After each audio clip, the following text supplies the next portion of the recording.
En esta parte del programa quiero saludar a don Carlos Blanco, es consultor internacional sobre gobernabilidad y desarrollo institucional, además exministro para la reforma del Estado de Venezuela. Don Carlos, bienvenido y gracias por estar con nosotros estos minutos. Muchas gracias, muy amable por su invitación a conversar. Bueno, iniciamos. El episodio de los BRICS, donde Venezuela se queda por fuera de la organización, es una muestra de lo rotas que están esas relaciones entre Brasil y Venezuela y la amistad de Lula y Maduro. Están en un periodo de crisis. Efectivamente, lo que pasa es que yo pienso que hay que verlo en un contexto más amplio. No es que están rotas las relaciones solamente, sino que Maduro está en un proceso de romper relaciones progresivamente con todos los países, gobiernos y partidos de América Latina y de otras regiones del mundo. Maduro encabeza un régimen criminal y se ha convertido en un compañero tóxico, incluso para los que fueron aliados, los que estuvieron al lado de Chávez durante muchos años y los que estuvieron al comienzo de la gestión de Maduro. Maduro se ha convertido en un personaje que representa una Venezuela que es un factor de contaminación de crisis en América Latina. Como podemos ver, no solamente con el caso de Brasil, sino con Petro, con Boric y con otros que podrían haber estado y que estuvieron en algún momento, digamos, al lado de Maduro o de las ideas que Maduro dice representar, han roto con él y están en proceso de romper con él. ¿Por qué? En primer lugar, porque Maduro se ha robado unas elecciones de una manera flagrante, evidente, ante los ojos del universo entero.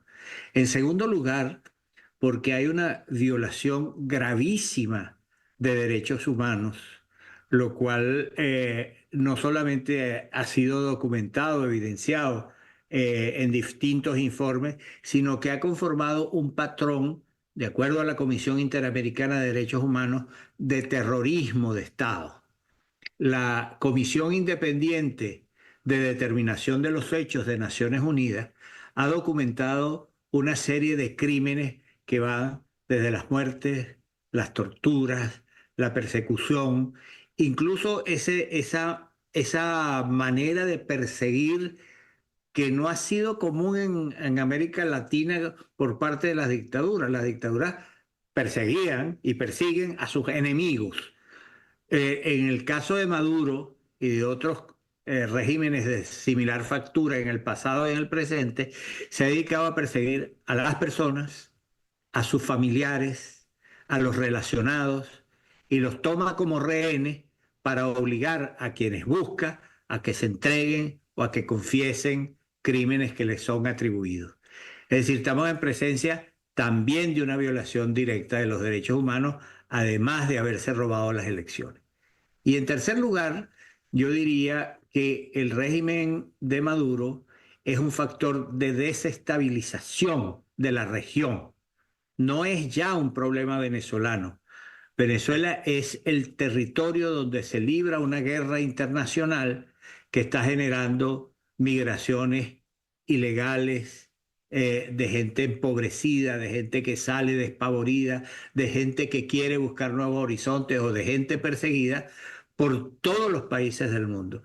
En el caso de Colombia está más que documentada la cantidad de millones de personas que ya rebasan los 2 millones y pueden acercarse a los 3 millones de venezolanos que están allí. Pero en Lima nada más hay más de 1,5 millones. Y así todos los países de la región hasta Chile y Argentina. Y por supuesto, esta tragedia que significa el intento de centenas de miles de venezolanos desde hace tiempo cruzando el Darién, muchos muriendo allí para seguir hacia arriba, hacia el norte, tratando de entrar a Estados Unidos, víctimas de las mafias del tráfico humano que allí operan en la región. Y lo mismo en Europa. Es decir, estamos en presencia de una acción criminal masiva por parte del régimen de Maduro. Mire, don Carlos, hace unos días el canciller de Colombia dijo que el gobierno de Petro no reconocerá la investidura de Maduro el 10 de enero si no se muestran las actas antes de esa fecha. ¿Cree que eso va a pasar? Bueno, Maduro y su gobierno no mostrarán actas. No mostrarán por una sencilla razón, porque las actas que ellos tienen son las mismas que ha mostrado María Corina, que son las actas que dan a Edmundo González Urrutia como vencedor por el 67% de los votos contra el 30% de Maduro.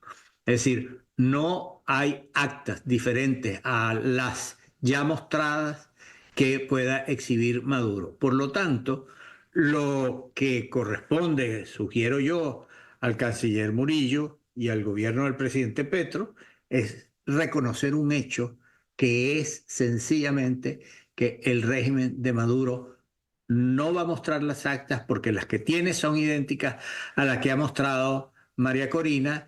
Y en tercer lugar, lo que habría que reconocer es que Edmundo González Urrutia es el presidente electo de Venezuela.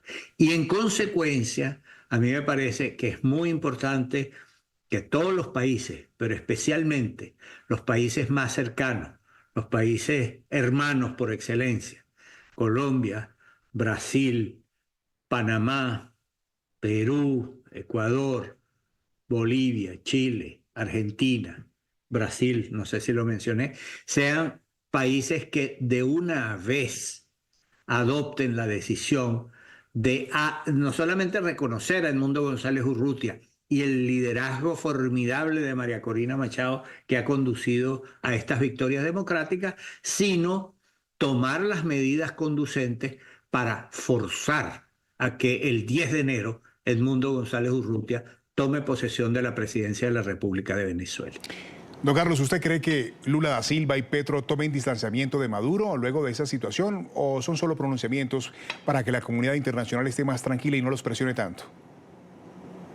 Bueno, los pensamientos íntimos de Petro y Lula son difíciles de conocer, pero lo que puedo decir es que en el caso de Petro, a mí me parece que es ambiguo en algunas de sus manifestaciones, en el sentido de que dice que no reconoce que Maduro haya sido el presidente electo hasta que no muestren las actas, pero Petro sabe que las actas no la van a mostrar. Entonces hay un terreno un poco ambiguo en el cual yo creo que el canciller Murillo ha sido más preciso, más claro, pero que conviene a Petro y a América Latina que Petro reconozca lo que ha ocurrido, entre otras cosas por lo siguiente, porque Petro y Lula se ubican en la izquierda latinoamericana desde hace años con diferentes énfasis, y lo que ha ocurrido es que la izquierda latinoamericana fue enterrada por Chávez y por Maduro. Fue enterrada como proyecto, fue enterrada como el supuesto sueño de redención latinoamericano, fue enterrada porque ese régimen que pareció encarnar los objetivos de la izquierda, especialmente el encabezado por Chávez en la región, se convirtió en un horror económico, en un horror contra los derechos humanos, en un horror contra los derechos políticos y sociales de los ciudadanos. Y entonces ahora la izquierda se quedó sin líder, se quedó sin planteamientos y se quedó sin propuesta. Yo creo que hay, afortunadamente, gente como Gabriel Boric, un hombre de izquierda que presume de tal públicamente, sin miedos, ha denunciado clarísimamente a Maduro y su régimen en términos de la violación sistemática de los derechos humanos en Venezuela. Y ha corrido las consecuencias de pelearse con algunos de sus aliados internos en Chile porque ha defendido unos principios en los cuales cree. Yo creo que es el momento para que Petro haga lo propio. Mire, don Carlos, apartándonos un poco del tema con el que iniciamos esta entrevista, quiero preguntarle por la decisión que tomó el presidente Javier Milei de destituir a su canciller, a Diana Mondino, que en un evento de Naciones Unidas votó a favor de Cuba. Ya es hora que otros líderes, así como usted lo anunciaba, Boric, empiecen a denunciar lo que es inocultable en esta región de América Latina. Sí, yo creo que es el momento apropiado. Debo decir que lamento lo de Diana Mondino, porque Diana Mondino ha sido una persona que como canciller ha apoyado la causa democrática de Venezuela. Eso es una cosa que hay que decir en honor a la verdad.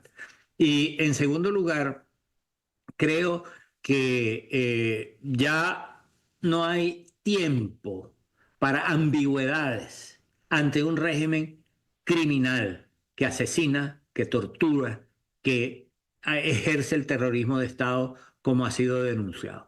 Y yo quisiera aprovechar este minuto final para decir lo siguiente. En la Embajada Argentina, en Venezuela, en Caracas, bajo protección del gobierno de Brasil en este momento, hay 6 ciudadanos venezolanos, miembros del comando de María Corina, que han luchado democráticamente por la democracia, sin ninguna gestión o actividad que pueda ser imputada como delito o dicha como delito, están allí. Necesitan los salvoconductos. El gobierno de Venezuela de Maduro no quiere dárselo. Hay que llamar a la comunidad latinoamericana para que ese problema que aparece como relativamente simple de resolver, que hay unos ciudadanos que tienen 7 meses metidos en una embajada y que Maduro no les quiere dar el salvoconducto, que se los dé. Ese es un planteamiento muy simple para todos los presidentes, gobiernos y movimientos políticos latinoamericanos en los cuales la tradición del asilo ha sido esencial para preservar a muchos de los dirigentes políticos que en el pasado lo requirieron para salvar sus vidas frente a la represión de las dictaduras de su país. Señor Carlos Blanco, exministro para la Reforma del Estado de Venezuela, muchas gracias por esos minutos, por su análisis, por su punto de vista y por haber estado con nosotros esta tarde.